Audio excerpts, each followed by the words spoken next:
Um choro. No meio de 80.000 vozes gritando, cantando, xingando, um único som se destacava, fino como uma agulha, perfurando o barulho ensurdecedor do estádio. Ninguém que pagou pelo ingresso naquela noite imaginava que o verdadeiro jogo não estava acontecendo na grama. Estava acontecendo ali, na cadeira 112, setor C, onde um menino, não maior que seus 7 ou 8 anos, soluçava como se o mundo dele tivesse acabado. As câmeras oficiais não mostravam. Os comentaristas não viam. Mas algo estranho, pesado, estava no ar. E no centro de tudo, um segredo. Um segredo que, se viesse à tona, não destruiria apenas o resultado da partida, mas reputações construídas por décadas. O contexto era de pura eletricidade. Era uma semifinal de campeonato, um clássico. A torcida era uma fera de muitas cabeças, rugindo a cada lance. Em campo, Cristiano Ronaldo era o foco de todas as lentes. Ele vinha de uma semana terrível, criticado pela imprensa por uma suposta queda de rendimento. Diziam que ele estava velho, distraído, que o ego dele era maior que o talento. Cada passe errado era um prato cheio para os abutres da mídia. Ele precisava de uma noite perfeita, precisava de um gol, precisava calar os críticos. A pressão era um monstro invisível em suas costas. Ele corria, se posicionava, buscava o espaço, mas algo estava errado. Ele não conseguia se concentrar. Era como ouvir um alarme de incêndio muito distante, aquele som que você não tem certeza se é real ou imaginação. Mas era real. Era o choro daquela criança. Ninguém mais parecia notar. A mãe do menino tentava acalmá-lo, sussurrava em seu ouvido, mas o choro só aumentava, um lamento desesperado. O menino não segurava um brinquedo, nem uma bandeira. Ele se agarrava a um pedaço de cartaz, rasgado e amassado, como se fosse a única coisa que restava no mundo. As palavras no cartaz estavam ilegíveis, borradas por lágrimas. Então veio o escanteio. O jogo parou por um instante. O estádio prendeu a respiração. E nesse breve silêncio, o olhar de Ronaldo quase que por instinto varreu a arquibancada. E ele viu. Viu o rosto pequeno, vermelho, contorcido pela dor. Por uma fração de segundo, o futebol desapareceu. Não havia bola, não havia adversário, não havia 80.000 pessoas. Havia apenas ele e aquele menino. E o menino, como se sentisse o olhar, levantou a cabeça e seus lábios se moveram, formando um nome, sem som, mas claro como o dia. Ronaldo. Aquilo o quebrou. A concentração se estilhaçou. O apito do juiz soou, a bola viajou e ele errou o cabeceio. A bola passou longe, pateticamente. As vaias começaram, primeiro tímidas, depois uma avalanche. "Acorda, Ronaldo!" gritava um. "Tá pensando na morte da Bezerra?" berrava outro. Os comentaristas na TV foram cruéis. "Olha a displicência de Cristiano Ronaldo, inacreditável num jogo como esse. Parece que não está nem aí." Eles não sabiam de nada. Ele não estava displicente. Estava perturbado. O choro daquele menino tinha ativado algo dentro dele, um alarme que ele não podia ignorar. Enquanto a torcida o vaiava, a situação na arquibancada piorava. Um segurança do estádio, um homem corpulento com cara de poucos amigos, se aproximou da família. Ele não veio oferecer ajuda. Veio dar uma ordem. "Senhora, ou você acalma seu filho, ou vai ter que se retirar. Ele está atrapalhando a experiência dos outros torcedores." A voz dele era fria, burocrática. Atrapalhando a experiência? A mãe, com os olhos cheios de desespero, tentou argumentar. "Ele não está bem. Por favor, só um minuto." Mas o segurança era como uma parede. Regras são regras, sem perturbações. Ele agarrou o braço do menino com uma firmeza desnecessária. E foi nesse momento que o caos começou de verdade. O que ninguém sabia era que o segurança não estava apenas cumprindo ordens. Ele tinha um motivo muito específico para querer aquela criança fora dali. e não tinha nada a ver com as regras do estádio. Ronaldo, do campo, viu o gesto bruto do segurança. Ele não ouvia as palavras, mas via a violência contida. E antes que pudesse pensar, seu corpo reagiu, movido por um impulso que nem ele entendia.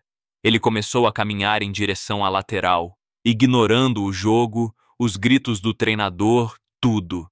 Ele só tinha uma pergunta na cabeça: o que aquele menino tinha a ver com ele? A caminhada de Ronaldo em direção à lateral do campo foi como um ato de rebelião silenciosa. O jogo continuava, a bola rolava, mas uma parte do estádio agora tinha sua atenção dividida. O treinador gritava do banco, gesticulando freneticamente: "Volta! Volta pro jogo!" Mas Ronaldo não ouvia. Seus olhos estavam fixos na cena que se desenrolava na arquibancada. O segurança apertando o braço do menino, a mãe tentando intervir, o desespero estampado no rosto dela. Era uma cena pequena, quase invisível na imensidão do estádio, mas para ele era a única coisa que importava. Ele gesticulou para o segurança, um pedido claro de calma, de pare, mas foi ignorado. O segurança parecia ter uma missão, e a missão era remover aquela criança e sua mãe o mais rápido possível. "Por favor, solta ele! Você está machucando!"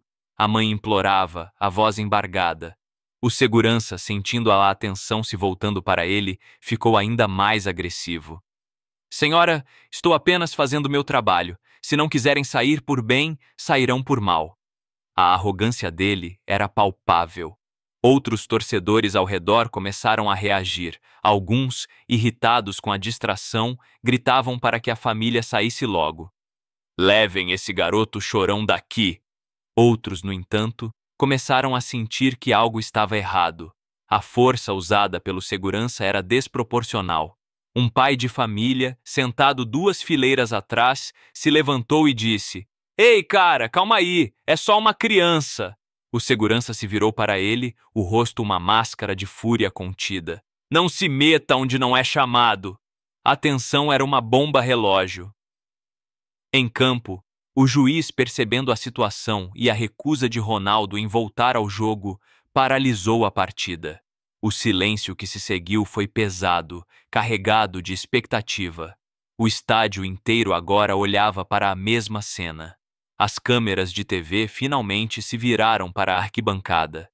A distração de Ronaldo não era mais uma displicência, era um protesto. E foi nesse silêncio que a voz do menino, até então abafada pelo choro, rasgou o ar.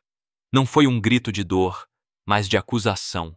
Uma frase que ninguém esperava. Uma frase que calou os xingamentos e as vaias. Uma frase que fez o coração de Ronaldo parar por um segundo. Com toda a força de seus pequenos pulmões, ele gritou: "Ronaldo, você prometeu ao meu pai!" O estádio ficou mudo. O tempo congelou. A frase ecoou, repetida pelo sistema de som, amplificada pelo choque coletivo. Quem era o pai daquele menino? Que promessa era aquela? A acusação não era de um estranho, era íntima, pessoal. A palavra prometeu tinha um peso de traição. Ronaldo ficou paralisado no gramado. A memória dele vasculhava arquivos empoeirados, rostos, conversas, apertos de mão. Que promessa! Ele encontrava milhares de pessoas, tirava milhares de fotos. Como poderia se lembrar? Mas o jeito que o menino gritou não era o delírio de um fã. Era a cobrança de uma dívida. Visivelmente abalado, Ronaldo olhou para o banco de reservas, para o presidente do clube que estava no camarote de luxo, como se buscasse uma resposta. Ele viu algo aterrorizante. Pânico. O presidente, um homem conhecido por sua postura inabalável, estava pálido. Ele falava ao telefone, gesticulando com urgência.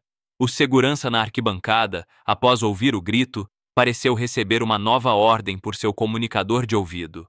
Sua postura mudou. A ordem não era mais remover a criança, era silenciá-la a qualquer custo.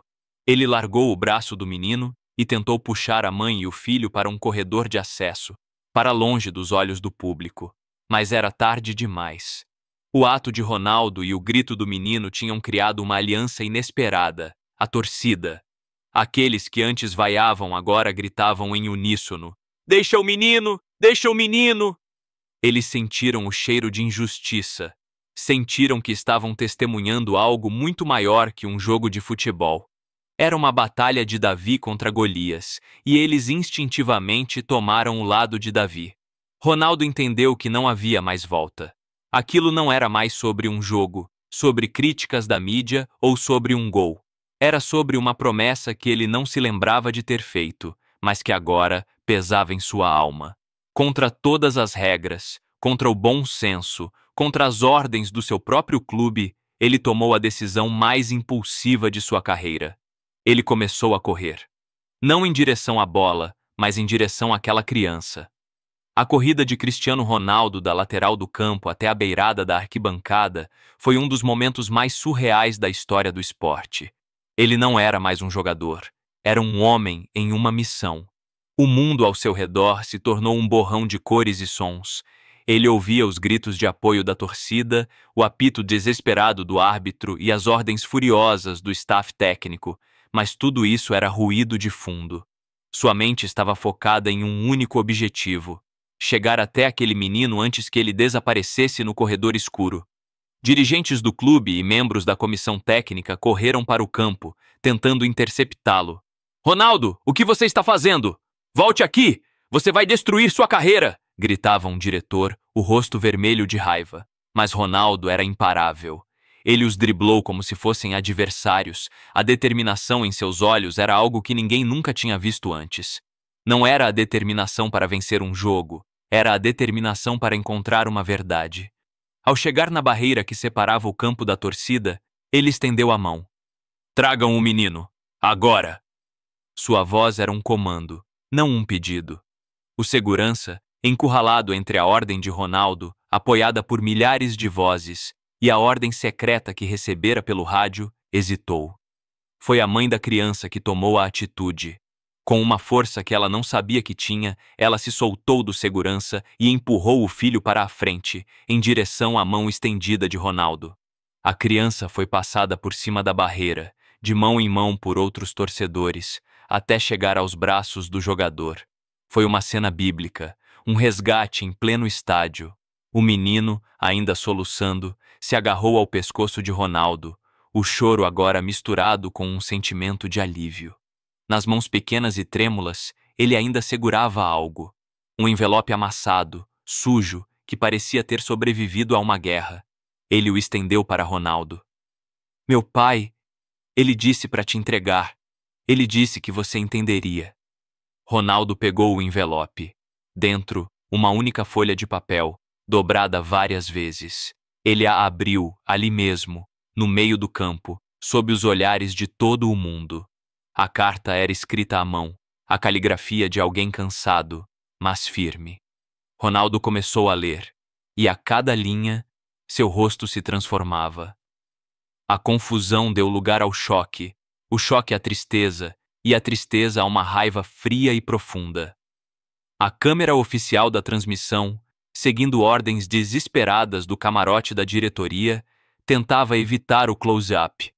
Mostrava a torcida, o juiz, qualquer coisa, menos o rosto de Ronaldo lendo aquela carta.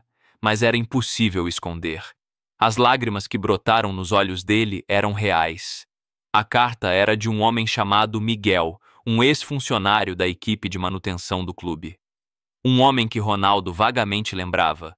Um rosto amigável que sempre o cumprimentava com um "bom dia, campeão" nos corredores do centro de treinamento. Na carta, Miguel contava uma história de terror. Ele falava de uma demissão injusta, de ser acusado de algo que não fez para servir de bode expiatório. Mas o pior não era isso. Ele falava de uma promessa que Ronaldo fizera a ele, meses atrás, num encontro casual. Miguel havia contado a Ronaldo sobre as dificuldades de seu filho, que precisava de um tratamento médico caro, e Ronaldo, num gesto de generosidade, disse que iria ver o que podia fazer, que cuidaria disso. Uma frase talvez dita da boca para fora, no meio de 1000 outras preocupações. Mas para Miguel, Aquela frase foi um bote salva-vidas. Um bote que nunca chegou. Miguel faleceu 2 semanas antes daquele jogo, de um ataque cardíaco fulminante, segundo a carta, causado por estresse e desespero. A carta era seu último pedido. Cuide do meu menino, Ronaldo. Não deixe que esqueçam de nós. Não deixe que eles vençam. O eles, na carta, não era vago. E o que veio a seguir no envelope era o motivo do pânico da diretoria. Anexado à carta, havia cópias de documentos, e-mails, registros, provas de uma corrupção sistêmica dentro do clube, envolvendo desvio de dinheiro destinado às categorias de base, justamente o setor onde o filho de Miguel sonhava em jogar. Miguel havia descoberto tudo, e por isso foi silenciado. Nesse momento, a reação em cadeia começou. A transmissão oficial foi cortada, a tela ficou preta. Nos estádios, as luzes do placar se apagaram. Uma ordem clara, censura. Mas nas redes sociais, a revolução já havia começado. Dezenas de vídeos amadores, gravados por torcedores, mostravam a cena toda. O choro, o grito, a carta, as lágrimas de Ronaldo. A hashtag promessa do Ronaldo explodiu globalmente em minutos. A diretoria do clube, furiosa e encurralada, sabia que precisava agir rápido. Eles não iam apenas se defender, eles iam atacar. E o alvo principal seria o homem que ousou parar o jogo para ouvir o choro de uma criança. A guerra estava apenas começando, e a primeira batalha aconteceria não nos tribunais, mas na opinião pública. O silêncio na transmissão oficial durou apenas alguns minutos, mas pareceu uma eternidade. Quando a imagem voltou, não era mais do jogo. Era de um estúdio improvisado, com o presidente do clube, Afonso Ribeiro, sentado em frente às câmeras. Seu rosto, antes pálido de pânico, agora era uma máscara de indignação calculada. Ao seu lado, o chefe do departamento jurídico. A mensagem era clara: isto agora é uma questão legal. Boa noite a todos, começou Afonso, a voz firme, ensaiada. O que testemunhamos hoje foi um dos atos mais vergonhosos e manipuladores da história deste clube. Um espetáculo de mau gosto, orquestrado para manchar nossa reputação. Ele não perdeu tempo. O ataque foi direto e brutal. O homem mencionado na suposta carta, Miguel, foi de fato um ex-funcionário, um funcionário demitido por justa causa, após ser pego em flagrante desviando equipamentos do clube. Temos provas, temos testemunhas. Ele era um ladrão. A palavra ladrão foi dita com uma ênfase cruel, destinada a assassinar a reputação de um homem que não podia mais se defender. A família, compreensivelmente amargurada, está sendo usada. E o nosso jogador, Cristiano Ronaldo, em um ato de ingenuidade, ou quem sabe de vaidade, caiu nesse golpe. Ele paralisou uma partida oficial, desrespeitou seus companheiros, a torcida e os patrocinadores para dar palco a uma mentira. O veneno escorria de cada palavra. A estratégia era virar o jogo completamente, transformar a vítima em vilão e o herói em um tolo manipulado ou, pior, em um cúmplice. Enquanto Afonso falava, o mundo de Ronaldo desmoronava ao seu redor. Levado para o vestiário, ele estava completamente isolado. Seu celular foi confiscado para sua própria proteção, disseram. Seus companheiros de equipe foram instruídos a não falar com ele. O treinador, que antes o idolatrava, agora o olhava com uma mistura de pena e desprezo. Você acabou com tudo, Ronaldo. Você sabe o que fez? O menino, Léo, e sua mãe foram levados para uma sala separada, cercados por seguranças do clube, efetivamente mantidos em cárcere privado. A máquina de relações públicas do clube trabalhava a todo vapor. Em menos de uma hora, vazaram para a imprensa os supostos documentos que comprovavam o roubo de Miguel. Fotos de equipamentos em seu armário, depoimentos assinados por outros funcionários. Era uma campanha de difamação profissional, rápida e avassaladora. Nas redes sociais, a divisão foi instantânea. A hashtag promessa do Ronaldo foi ofuscada por Ronaldo mentiroso. Bots e perfis falsos inundaram a internet com a versão do clube. Comentaristas esportivos, muitos com rabo preso com a diretoria, começaram a martelar a mesma tecla. Ronaldo foi irresponsável. Ele se deixou levar pela emoção. Uma mancha em sua carreira brilhante. O clube foi ainda mais longe. Emitiram uma nota oficial ameaçando Ronaldo com as mais duras sanções contratuais por quebra de imagem e insubordinação. Multa milionária, suspensão e até mesmo a rescisão do contrato estavam na mesa. A mensagem era um ultimato. Ou você se retrata publicamente, pede desculpas e diz que foi enganado, ou sua carreira neste clube, e talvez no futebol, acabou. Ronaldo estava encurralado. Ele tinha a carta, tinha os documentos, mas estava sozinho. Ele olhava para o rosto assustado do pequeno Léo, que agora estava em silêncio, apenas tremendo, e via o rosto do pai que ele mal lembrava. Ele sentia o peso daquela promessa, uma promessa que ele nem sabia que existia, mas que agora definia sua existência. Ceder à pressão significaria trair a memória de Miguel e abandonar aquela criança ao seu destino. Lutar significaria arriscar tudo: seu legado, seu dinheiro, sua paixão, seu empresário, seus advogados, todos o aconselhavam a recuar. Cristiano, pense racionalmente. É a sua palavra contra a de uma das maiores instituições do esporte. Eles vão te destruir. Peça desculpas, diga que se equivocou. Podemos consertar isso. Mas Ronaldo, lendo e relendo a carta de Miguel, sentia que não era uma questão de razão, era uma questão de honra. Ele se lembrou do olhar do pai, um olhar de admiração, mas também de desespero. Ele se lembrou da sua própria infância, das dificuldades, da fome, da sensação de ser invisível para o mundo. Ele não podia virar as costas. Mas como lutar? Ele estava incomunicável. A narrativa do clube dominava a mídia, e as provas contra Miguel pareciam contundentes. Foi então que ele se lembrou de um detalhe na carta, uma frase que ele havia lido por alto, mas que agora brilhava em sua mente como um farol. As verdadeiras provas não estão no papel, Ronaldo. Estão escondidas onde eles nunca teriam coragem de procurar. Siga o dinheiro. Siga a água. O que isso significava? Siga a água. Era um código? Uma metáfora? A chave para desvendar tudo estava nessa frase enigmática, e ele precisava sair dali para decifrá-la. Enquanto a diretoria preparava a entrevista coletiva que selaria o destino de Ronaldo, ele tomava sua própria decisão. Não haveria retratação. Não haveria pedido de desculpas. Ele olhou para o seu agente e, com uma calma que assustou a todos, disse apenas 4 palavras: "Chame o meu investigador particular." A guerra de narrativas estava prestes a se tornar uma investigação de verdade. A menção a um investigador particular mudou a atmosfera na sala. O empresário de Ronaldo, Jorge, olhou para ele como se estivesse louco. "Investigador! Cristiano, isso não é um filme de Hollywood. Estamos falando de um clube de futebol, não da máfia." Mas o olhar de Ronaldo era de aço. Ele não estava blefando. O homem de quem ele falava não era um detetive qualquer. Era um ex-agente de inteligência, um especialista em crimes do colarinho branco.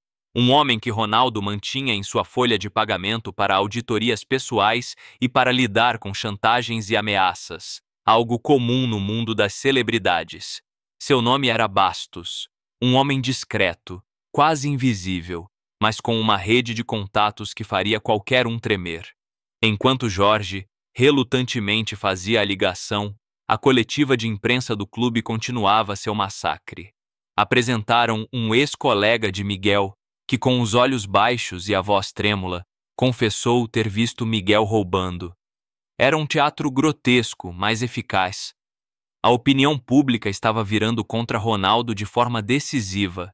Ele era visto como um homem arrogante que, para satisfazer seu complexo de Messias, havia destruído a vida de uma família e a reputação de seu clube. Bastos chegou ao estádio em menos de 1 hora. Ele não entrou pela porta da frente. Surgiu por uma entrada de serviço, vestido como um membro da equipe de limpeza, e chegou ao vestiário sem ser notado. A primeira coisa que ele fez foi examinar a carta e os documentos de Miguel. "Isso é bom", disse ele, a voz baixa e rouca. "Mas não é o suficiente." Eles podem alegar que são falsificações. Precisamos do original. Precisamos da fonte. E precisamos entender o que significa siga a água. Ronaldo contou a Bastos tudo o que se lembrava de Miguel. Um homem quieto, que trabalhava no turno da noite, cuidando principalmente da manutenção do complexo de piscinas e do sistema de irrigação do gramado. Água, sussurrou Bastos, os olhos se iluminando. Não é uma metáfora, é literal. A hipótese dele era ousada. Miguel, desconfiando que seus armários e seu computador seriam revistados, escondeu as provas originais em algum lugar relacionado ao seu trabalho. Um lugar úmido, improvável, onde ninguém pensaria em procurar.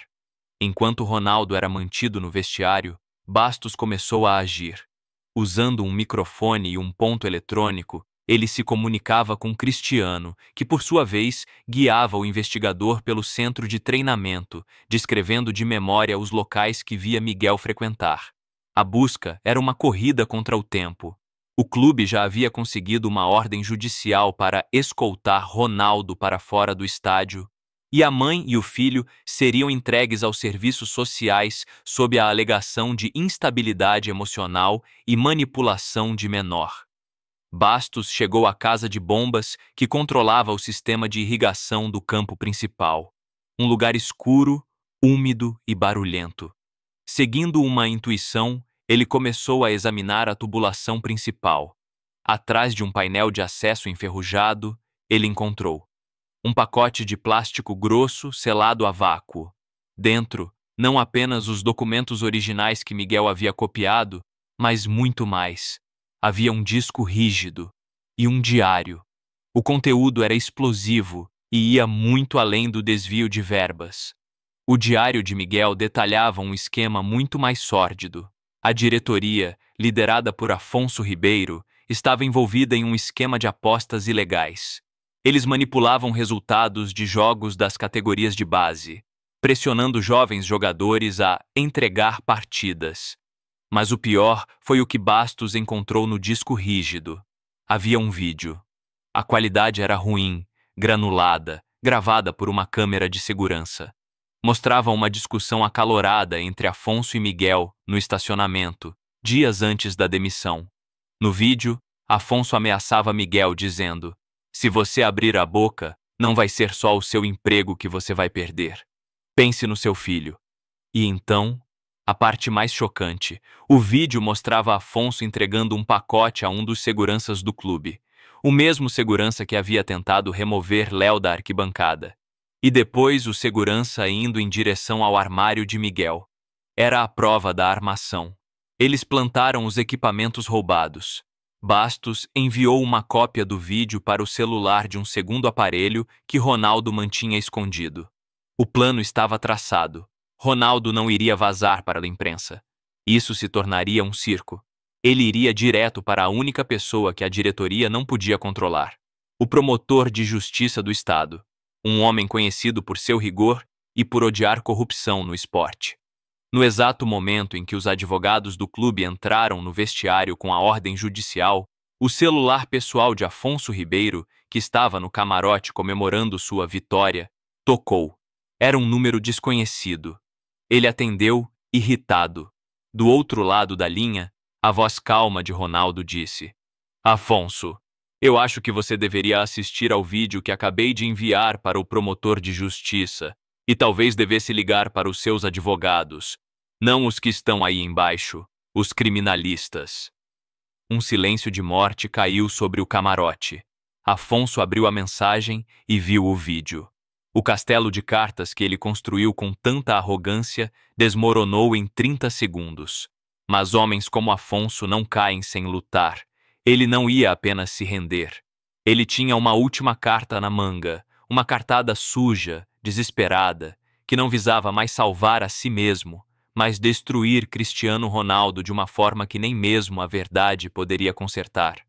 A revelação do vídeo não resultou em prisões imediatas ou confissões públicas. Homens como Afonso Ribeiro não operam na luz, operam nas sombras. A primeira reação dele não foi de medo, mas de fúria retaliatória. Ele sabia que o processo legal seria longo e que, com bons advogados, poderia arrastá-lo por anos. Seu objetivo imediato mudou. Se ele ia cair, levaria Ronaldo junto. E ele sabia exatamente onde atingir. Sua última cartada não era legal, era pessoal. Usando sua vasta influência, ele vazou para um tabloide sensacionalista uma história fabricada, mas diabolicamente plausível. A notícia dizia que Cristiano Ronaldo tinha um relacionamento secreto com a mãe do menino, Léo. Que toda a cena no estádio foi um teatro combinado entre os dois amantes para extorquir dinheiro do clube. A demissão de Miguel, segundo a matéria, foi porque ele descobriu o caso e ameaçou expor tudo. Para dar veracidade, eles incluíram fotos manipuladas, registros de supostas ligações e o depoimento de uma fonte anônima de dentro do clube. Era a arma nuclear da desinformação. Transformar um ato de justiça em um escândalo sexual e financeiro.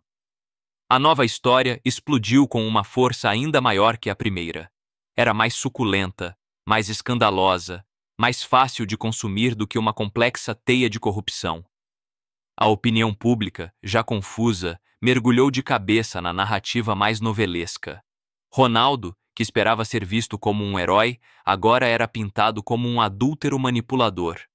A mãe de Léo, uma mulher que já havia perdido o marido e lutava pela honra dele, foi transformada em uma alpinista social sem escrúpulos. Foi um golpe baixo, cruel e devastadoramente eficaz. O mundo de Ronaldo se tornou um inferno. Patrocinadores começaram a suspender contratos, citando cláusulas morais. Fãs, que antes o defendiam, agora o atacavam com fúria. A hashtag Ronaldo Traidor dominou as redes. A verdade contida nos documentos e no vídeo era complexa demais para competir com a simplicidade venenosa da fofoca. É aqui que a história se fragmenta, onde o final feliz e limpo que todos esperam se recusa a aparecer. A realidade raramente oferece redenções cinematográficas.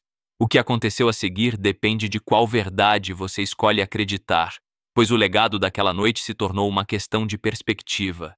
A investigação do promotor de justiça avançou. As provas eram irrefutáveis. Afonso Ribeiro e outros diretores foram indiciados por corrupção, manipulação de resultados e formação de quadrilha. Eles foram afastados do clube, e o escândalo limpou parte da podridão do sistema. O nome de Miguel foi oficialmente limpo, e o clube foi forçado a pagar uma indenização pesada à família.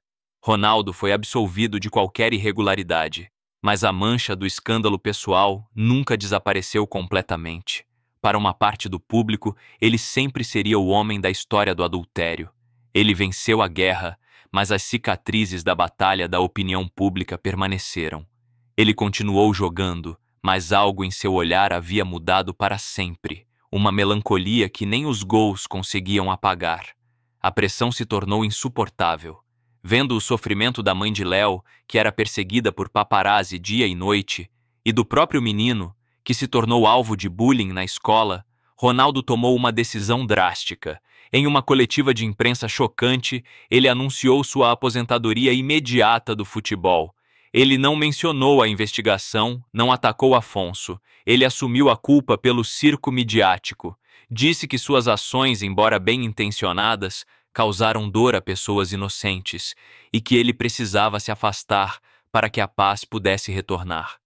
Foi um ato de sacrifício. Nos bastidores, ele usou sua fortuna para criar um fundo de amparo para a família de Miguel e para dezenas de outras famílias de funcionários lesados pelo clube. Ele desapareceu dos holofotes, mas seu ato final silencioso, para aqueles que sabiam a verdade, foi o maior gol de sua carreira. A investigação contra Afonso continuou, mas sem a pressão da mídia focada em Ronaldo, ela se arrastou por anos nos tribunais, um lembrete sombrio de que a justiça é lenta e muitas vezes incompleta. Este é o final mais cínico e, talvez, o mais realista. O poder e o dinheiro de Afonso falaram mais alto. Seus advogados conseguiram anular as principais provas por tecnicalidades. O vídeo foi considerado obtido ilegalmente. Testemunhas-chave mudaram seus depoimentos após receberem incentivos. A investigação criminal foi arquivada por falta de provas conclusivas. A narrativa do tabloide se tornou a verdade oficial. Ronaldo, com sua reputação em frangalhos, foi forçado a aceitar um acordo de rescisão humilhante com o clube, que incluía uma cláusula de confidencialidade que o impedia de falar sobre o caso para sempre. Ele se transferiu para uma liga menos competitiva, buscando fugir da sombra que o perseguia. A mãe e o filho desapareceram, mudaram de cidade, de nome, para tentar recomeçar. Afonso Ribeiro permaneceu no poder, mais forte do que nunca. E o choro daquela criança na arquibancada se tornou apenas uma nota de rodapé esquecida, um eco perdido de uma verdade que o mundo preferiu ignorar.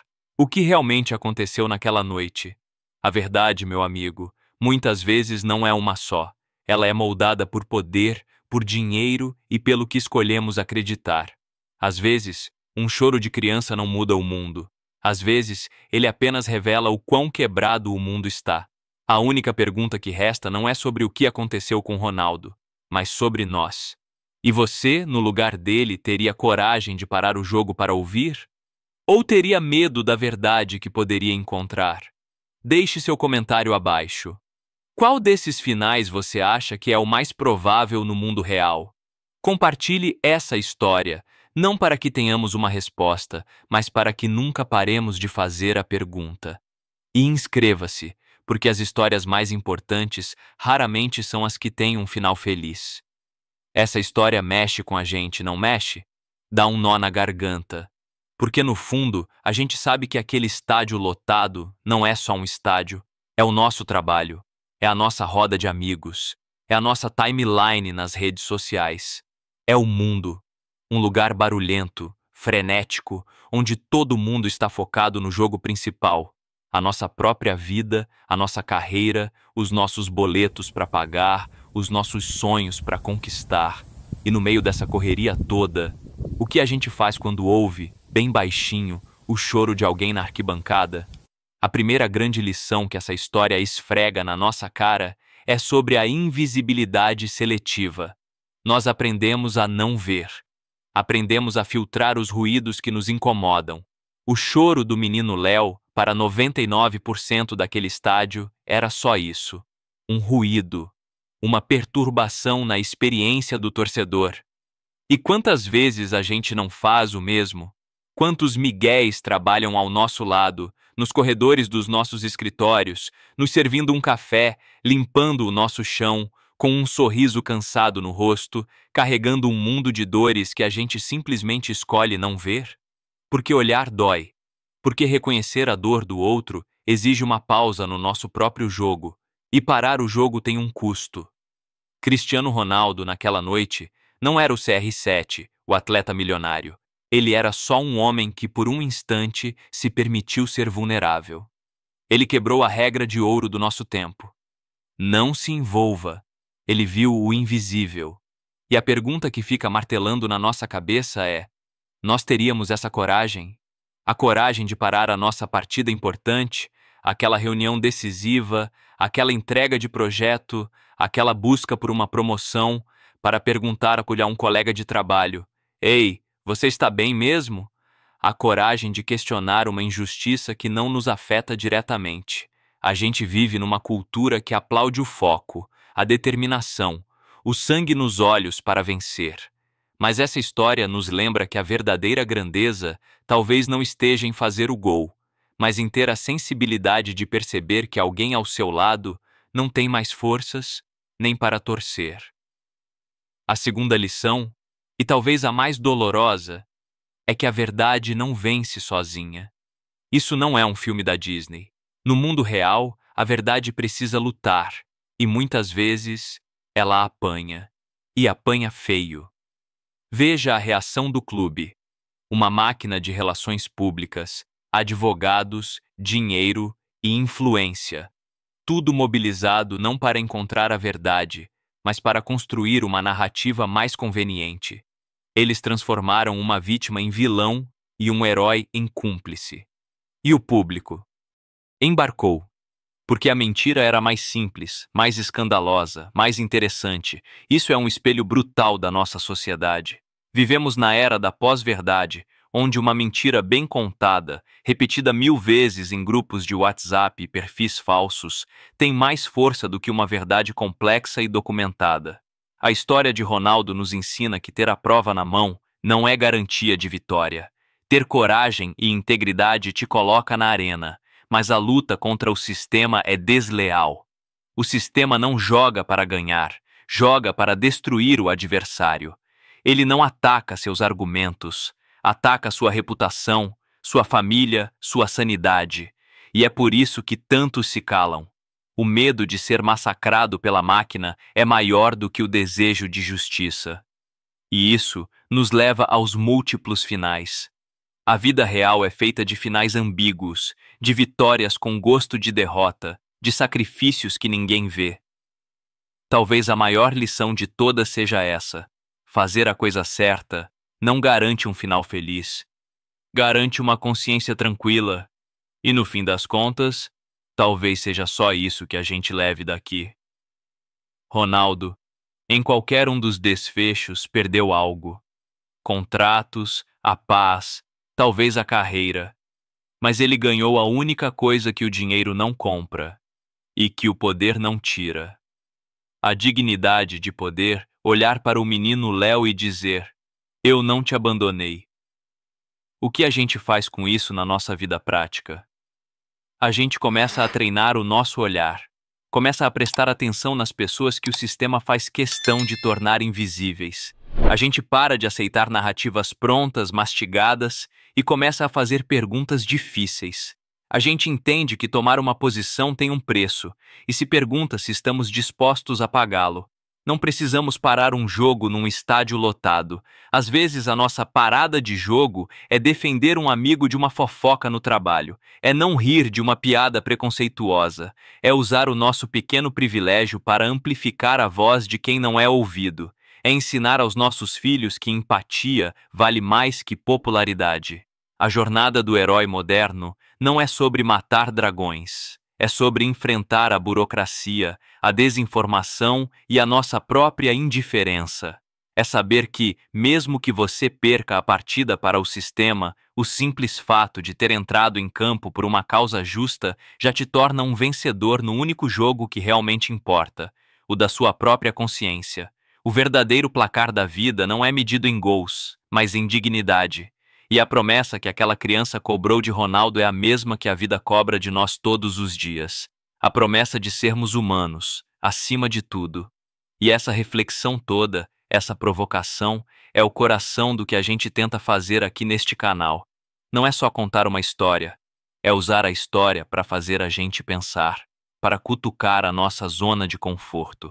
Se essa narrativa te tocou de alguma forma, se te deixou com aquele incômodo bom na alma, a primeira coisa que eu te peço é: deixa o seu like neste vídeo. É o jeito mais simples de você dizer para o algoritmo que esse tipo de conteúdo importa e que mais pessoas precisam vê-lo.